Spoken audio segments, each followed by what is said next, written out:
The Biden administration on Friday announced additional sanctions on Cuba, but also pushed ahead with plans to expand U.S. diplomatic presence and provide internet service to the island nation following widespread protest earlier this month. I want the Cuban Americans to know that we, all around this table and myself included, see your pain. We hear your voices, and we hear the cries of freedom coming from the island. President Biden said at a meeting Friday with Cuban American leaders, we're going to continue to add sanctions on individuals that carry out the regime's abuses. The sanctions imposed under the Global Magnitsky Act, which allows the U.S. to seek financial punishment against human rights offenders, target Cuba's National Revolutionary Police, along with its head, Oscar Callejas and his deputy, Eddie Sierra Arias. That's the first Arias I heard of since Jody Arias. I wonder if he likes to murder people too. The Treasury Department will continue to designate and call out by name those who facilitate the Cuban regime's involvement in serious human rights abuse, said Director of the Office of Foreign Asset Control, Andrea M. Gaki. Today's actions serve to further hold accountable those responsible for suppressing the Cuban people's calls for freedom and respect for human rights. The sanctions freeze any assets under U.S. jurisdiction and bar U.S. travel for the officials, but given the long-time U.S. embargo, they offer more of a symbolic condemnation than providing practical restrictions. So what that means is that because the U.S. has been so antagonistic to the Cuban government and by extension the people that live in Cuba, who the government governs over, these sanctions are really not actually doing anything new. They're just us putting some kind of restriction in place that more makes a statement than actually does something. I like how the article points it out.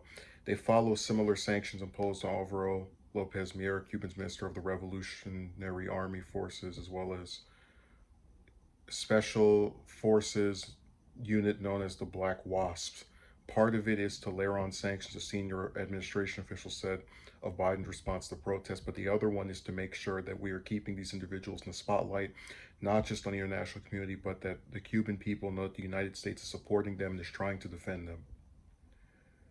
Friday's announcement came ahead of a White House meeting with Cuban American leaders as well as members of Congress to discuss further actions on Cuba, including expanding a U.S. diplomatic presence that was drastically reduced under the Trump administration, and how to move forward with the complex process of trying to provide internet access in a country that has periodically shut down internet service in the face of protests. So I have mixed feelings about these. On the one hand, I'm not someone who defends anything relating to human rights abuses done by any country, but this is what I don't understand. How are you going to try and make peace with Cuba, which again is directed toward the government? Like people say they want the U.S. and North Korea to make peace. They don't say that intending for the idea to be that North Koreans all just hate Americans, but more so that the North Korean government is not friendly toward the U.S. because the U.S. isn't friendly toward them. But you get the idea that it's when you say you want to make peace with a country, you're generally talking about its government. And I don't understand how you're going to make peace with this government and move in a diplomatic way by imposing sanctions on those in control of things. It's another one of those things where it's like they want to do like the semi warmonger stuff of like, we won't let you travel over here and we're going to stick sanctions on you, but then we also want to be friends and we'd like to see us. It's like, just pick a side. I mean, I think in the most practical of sense, because these are the leaders of the country, if they want to impose sanctions, that should be after peace talks fall through. Maybe invite these different people to some mediating country and have a meeting about, first of all, it's not our business to get involved over there, but whatever.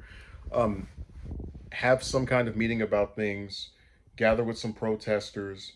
It's this is why the U.S. is so frustrating when it gets involved with these other countries, especially the ones we're not in military conflicts with, because a lot of times we're aggressive toward them while trying to also sing the song of wanting peace. And I just don't see how you want peace, but then also do something this antagonistic to the people who can bring about that peace if they, chose to. So I don't agree with human rights abuses, but I just don't see how And the article even says this is symbolic because we've already been screwing with Cuba's government before this.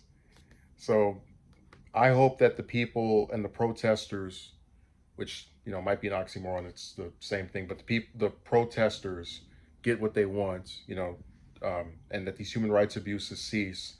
I just don't think the U.S. is the right country to do it when, in one breath, it says we want peace with these people and a diplomatic solution, and the other breath it says, "Oh no, screw you, we're going to put sanctions on your government and its leaders."